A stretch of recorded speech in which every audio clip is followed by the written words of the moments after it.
Welcome to Strange Brews, and this is how to get into Dungeons & Dragons. The first step is don't overthink it. A lot of people can overcomplicate it and think it's some super intricate game. It can be, but if you want to just start off and see what it's like to play, don't overthink it. It's super simple. How the game works is a little acronym called SID. Story, Imagination, and Dice. So you'll have a Dungeon Master and however many players. You can have any number of players. But the Dungeon Master will run every aspect of the game who isn't an individual player. He'll run the NPCs, the monsters, the cities, the weather, the pantheons and the gods, all that kind of stuff. So the Dungeon Master should probably be someone who knows more about the game than the rest of the players. So the most experienced should probably be the Dungeon Master. So you have your story, which the DM will give to you, and then you can imagine anything you want to do. You're living another life as your character, so embrace it. And then dice.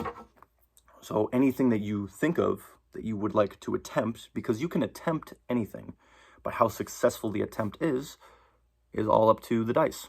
Now, in D&D, you will have 7 dice. You'll have your D20, your D12, 2 D10s, a D8, D6, and a D4. Little pyramid caltrop looking thing. Now, these dice all have different purposes, but the one that you're going to use most is the 20-sided die, the D20. That is used for skill checks if you want to look around a room or investigate or make a campfire or see if the goblin behind the bar is lying to you or not. Or attack rolls. So you use the D20 if I want to take my sword and hack down at the goblin because I found out he was lying to me. Well, then you're going to roll to hit and all that jazz. Your DM will be more than happy to explain it to you. And then all these other dice can be used for damage or advantage, different things. Your DM will tell you when and where to use the other dice, but if he tells you to just roll for something, just going to roll a D20. Excuse me. The next step is finding a party. So once you have a grasp of, okay, I'm not me anymore, I'm this person, I'm a wood elf ranger, then get into character, and then not fully get into character, just in the mindset of you're not you anymore. Then you can find a group of people who would like to play.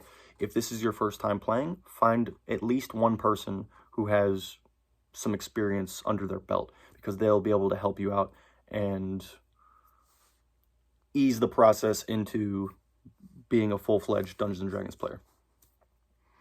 Let's see here. Next, you want to get some sources. So if after a few times of playing the game a little bit, and you find out that you like the game, maybe invest in these. It's what I like to call the Holy Trinity of Dungeons & Dragons. It is the Dungeon Master's Guide, the Player's Handbook, and the Monster Manual. This explains, the Dungeon Master's Guide explains in-depth rules on DMing, obviously, and just basic game rules. Player's Handbook is the exact same thing, but for players. So it has all the classes, all of the species, backgrounds, different things that you will need as a player are in this book. And then, the most evil of them all, the Monster Manual. This book contains all of the basic monsters in the game. Different creatures of myth. And if you're a Dungeon Master, this is going to be one of your favorite books because you're going to like throwing monsters at your players. If you're a player, this book is going to be hell for you.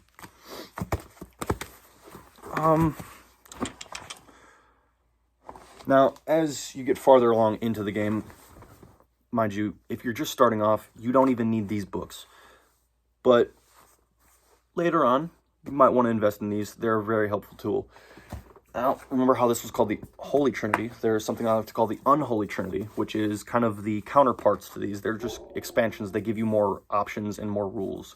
These are Tasha's Cauldron of Everything, Xanthar's Guide to Everything, and Monsters in the Multiverse.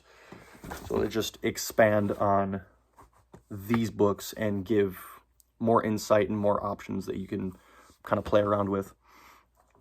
Next thing you're going to need is a character. You can either go or a character sheet.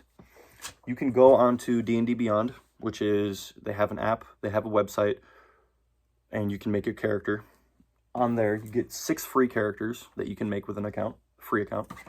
Or, where did my book go?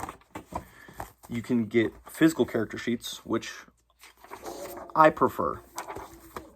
If you're just starting off, you're probably going to like D&D Beyond better because it's simple. You can get pre-made characters on there and not have to really worry about digging into character creation. But I do prefer these. This is what a character sheet would look like.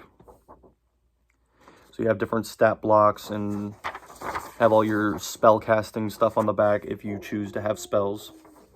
Apologies for my dog. If you are going to go this route and make a physical character sheet, then you will need a player's handbook, because this explains everything on how to make a character. Now, you don't need to go out and spend $50 on a book and another $30 on a leather case. You don't have to do all that. If you go to anyflip.com, I think it's .com, but if you look up Player's Handbook 5e or Player's Handbook 2024 Anyflip, that's ANYFLIP, then they'll have PDFs on there. So you can find PDFs and it will walk you through step by step on how to create your first character.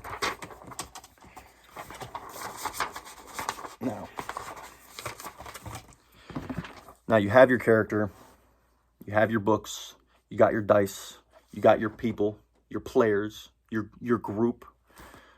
Now it's just time to have fun. Play the game. Have your dungeon masteries. They're gonna give you an elaborate story and this whole new world that you've never seen before, and you and all your other players are going to do literally whatever you want, because this is the game of imagination. So yeah, once you're all set up with all that, have fun. Go slay some dragons.